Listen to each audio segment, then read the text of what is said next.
1999 সালের 12ই মার্চ মেরিল প্রথম আলো পুরস্কারে প্রথম আসর বসেছিল। কেমন ছিল মেরিল প্রথম আলো পুরস্কার প্রথম আসর, চলুন এক পলক জেনে নেওয়া যাক। চিত্রনায়িকা শাবনূর ভেবেছিলেন পুরস্কারটা তিনি পাবেন না।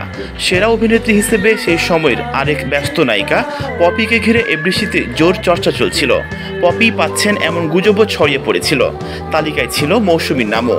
সব মিলে শাবনূরের আশা তলানিতে নেমেছিল। সেদিন সাদামাটা পোশাকে হাজির হয়েছিলেন চিত্রনায়িকা শাবনূর। তবে দর্শকেরা শাবনূরকে খালি হাতে ফেরায়নি। পপি ও মৌসুমীকে পেছনে ফেলে সেরা অভিনেত্রী হিসেবে শাবনূরের নামই ঘোষণা করেছিলেন অভিনেতা বুলবুল আহমেদ। এমন ঘোষণায় শাবনূর মঞ্চে এসে বাকরুদ্ধ হয়ে পড়েছিলেন। শাবনূরের মুখে কোনো কথাই নেই, হাঁপাচ্ছিলেন। দর্শক সারি থেকে চলচ্চিত্র ব্যক্তিত্ব সিদ্দিক জাবার নান্টু চেঁচিয়ে বললেন, একটু পানি খেয়ে নাও। পুরস্কার গ্রহণের পর আনন্দে আটখানা শাবনূর নিজের আসনটি নাকি খুঁজেই পাচ্ছিলেন না। পরে প্রথম আলোকে দেওয়া প্রতিক্রিয়ায় শাবনূর বলেছিলেন, আমি খুশি, ভীষণ খুশি। এত খুশি লাগছে যে আমি এই মুহূর্তে কি বলবো বুঝতে পারছি না। 1999 সালে আয়োজিত মেরিল প্রথম আলো তারকা জরিপ ও সমালোচক পুরস্কার 1998 তারকা জরিপে সেরা অভিনেত্রী পুরস্কার পেয়েছিলেন শাবনূর। 12ই মার্চ সন্ধ্যায় ঢাকার হোটেল শেরাটনের বলরুমে বসেছিল মেরিল প্রথম আলো পুরস্কারের প্রথম আসর। তারকা জরিপ ও সমালোচক পুরস্কার শাখায় মোট 15 বিভাগে পুরস্কার দেওয়া হয়। এই জমকালো আসরের কাণ্ডারি ছিলেন ছোট পর্দার তারকা জুটি আফজাল হোসেন ও সুবর্ণ মুস্তফা। লেখক সাংবাদিক আনিসুল হকের আমন্ত্রণে মঞ্চে এসে আফজাল হোসেন বলেন, আমরা ইতিহাসের পাতা থেকে উঠে এলাম। খানিকটা ভ্রু কুচকে সুবর্ণ মুস্তফা বললেন, কোত্থেকে? শাবনূর সহ মেরিল প্রথম আলো পুরস্কারের প্রথম আসরে পুরস্কারপ্রাপ্ত নির্মাতা শিল্পীদের নাম নিয়ে ইতিহাসে লেখা থাকবে। সঙ্গে প্রথম পুরস্কারের উপস্থাপক হিসেবে আফজাল সুবর্ণ জুটির নামও লেখা থাকবে। টানা 3 ঘন্টা উপস্থিত দর্শকদের মোহিত করে রেখেছিলেন এই জুটি। পুরস্কারের পরদিন 1999 সালের 13ই মার্চ প্রথম আলোর পাতায় তারার মেলায় এক আনন্দময় সন্ধ্যা শিরোনামে সংবাদ প্রকাশিত হয়। 17ই মার্চ বিনোদন ভিত্তিক সাময়িকী আনন্দতে পুরস্কার নিয়ে একাধিক প্রতিবেদন ছাপা হয়েছে।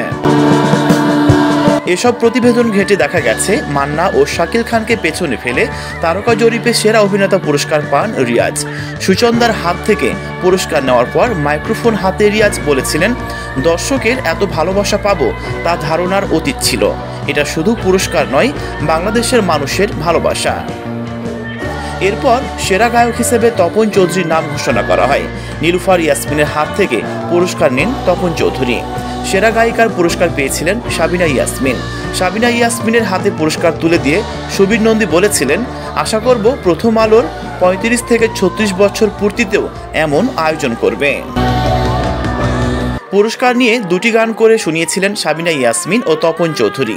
সেরা ব্র্যান্ডের পুরস্কার পেয়েছিলেন এলআরপি।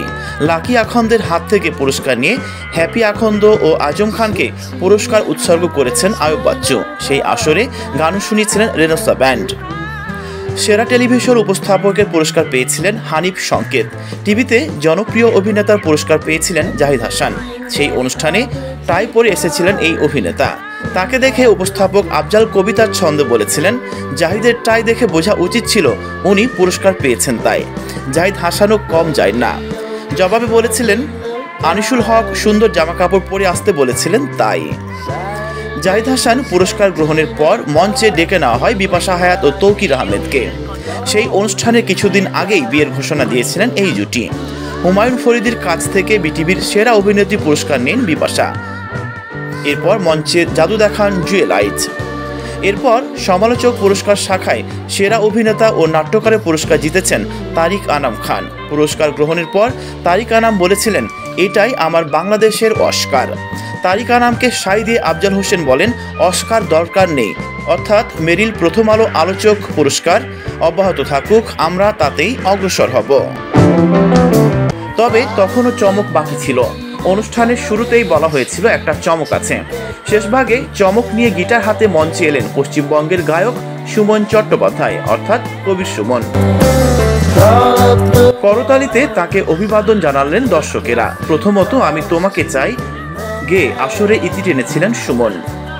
এই আসরের সূচনা করেছিলেন প্রথম আলোর সহকারী সম্পাদক আনিসুল হক।